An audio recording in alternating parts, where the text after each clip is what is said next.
Hello guys, this is Kevin Auto Insider here. Now today I want to show you how you reset the oil service on Suzuki Every. This is a model of 2012 model onwards. So this is how you do.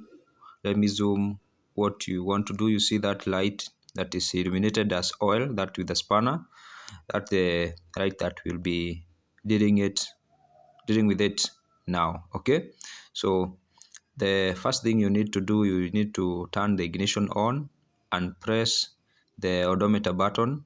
You'll be holding it that way.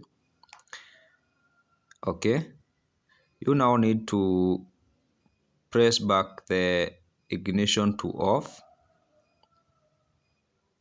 Okay, then you need to turn it back on still when holding the odometer button, and you'll be releasing. You'll therefore see a success on the odometer, and that means that you have resetted. You now need to switch off the ignition, and that's simple. The oil service reset has disappeared. Make sure after starting it has disappeared. Kevin Auto Insider here. Remember to subscribe and share. Thank you.